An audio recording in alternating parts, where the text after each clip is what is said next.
Matigas na semento, huwag itapon, mapapakinabangan pa yan. May paraan para dyan para hindi masayang. Tigas. Ayan, nakikita nyo po ang tigas.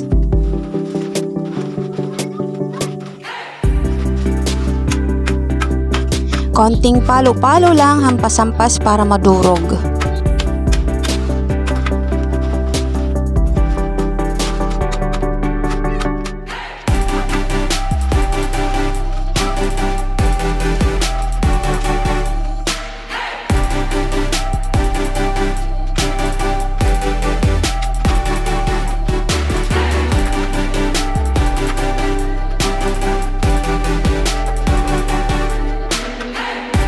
Isang sakong semento po yung binili namin, hindi naaasikaso ng asawa ko dahil nga po sobrang busy siya.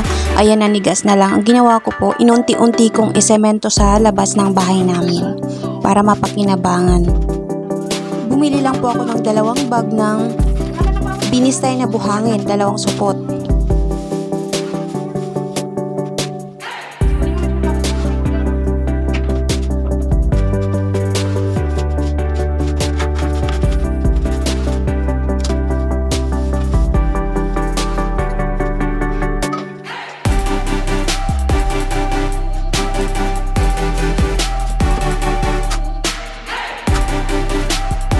Ayan na, hahaluin na natin.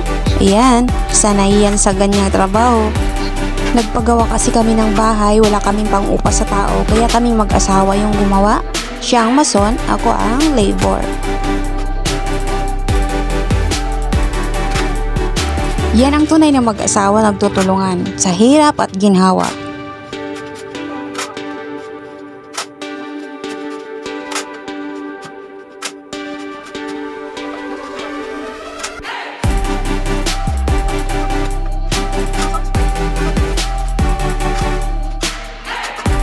Yung mga buo-buo pong semento, malulusaw din yan pag nabasa.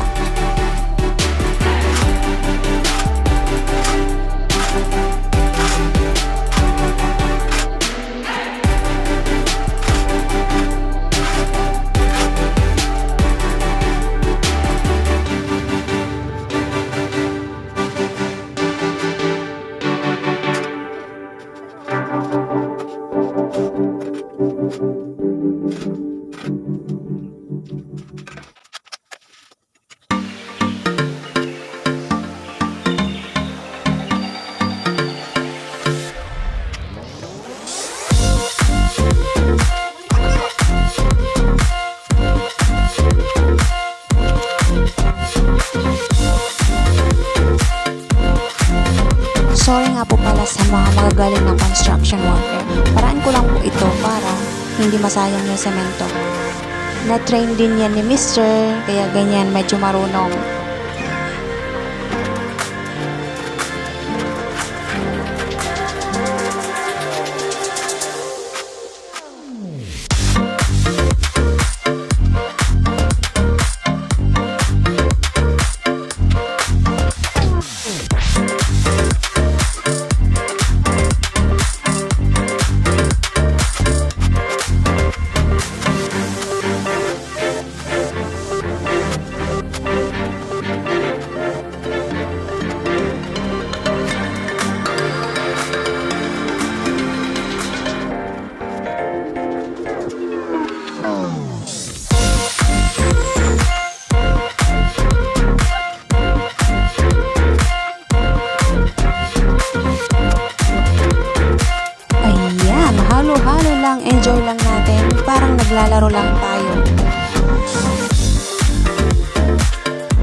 So ayan mga lalabs, okay na siya.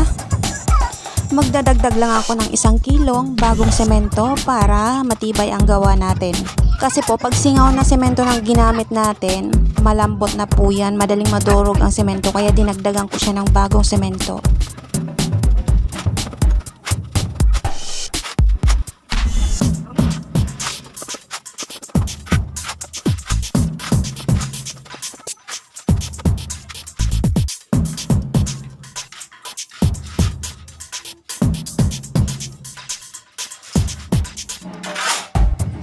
Ready na siya pang semento sa labas ng bahay.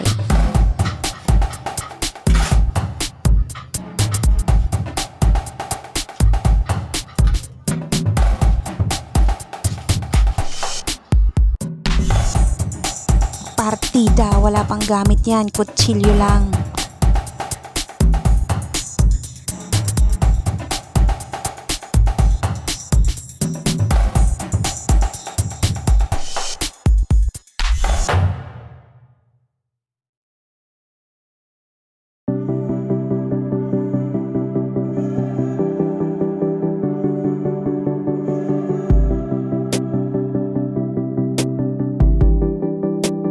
Ayan, kinutsilyo na.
Maglalagay din po ako dito banda kasi lumalalim yan dyan gawa ng ulan.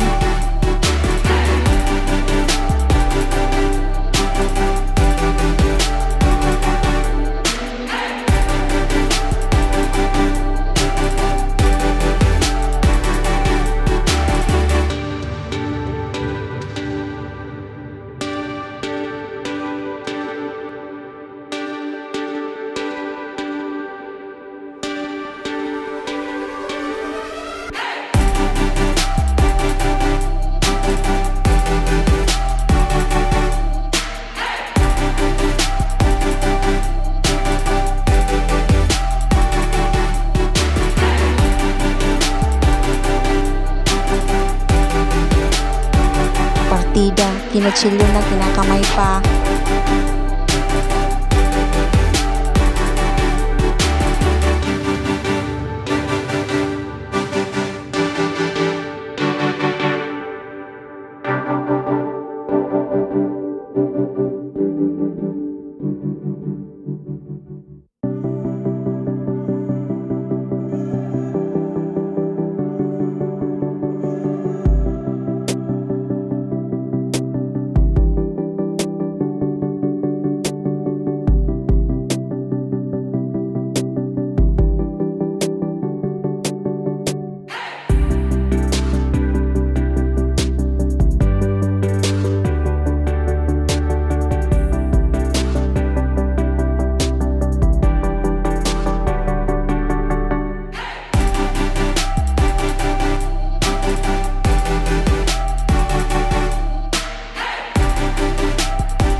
Magugulat na naman nito ang mister ko pag uwi niya, may bagong gawa na naman ako.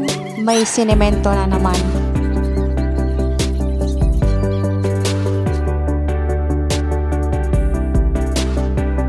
Bubudburan ko din po siya ng bagong semento para mas matibay at tunay nga pong matibay siya sa style ko.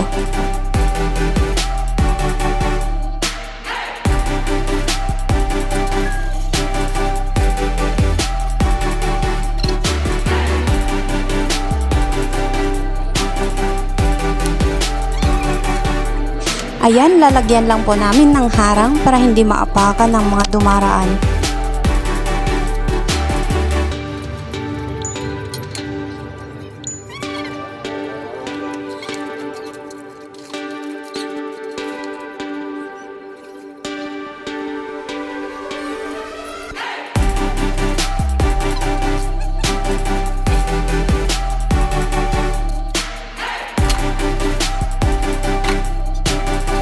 At kapag tapos na po tayo sa ating trabaho, linisin lang po natin ang ating mga ginamit.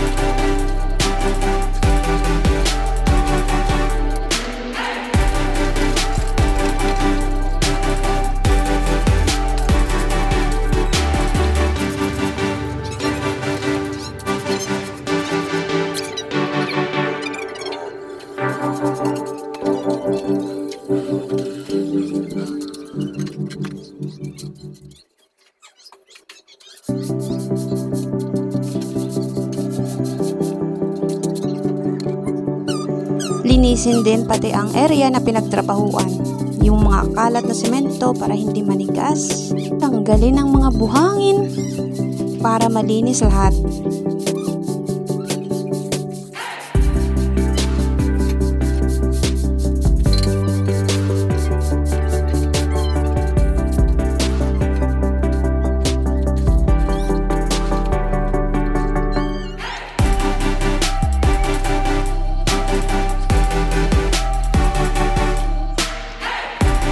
Matibay na guys, nadadaanan na po yan ng sasakyang umaabante dito sa harapan ng bahay namin.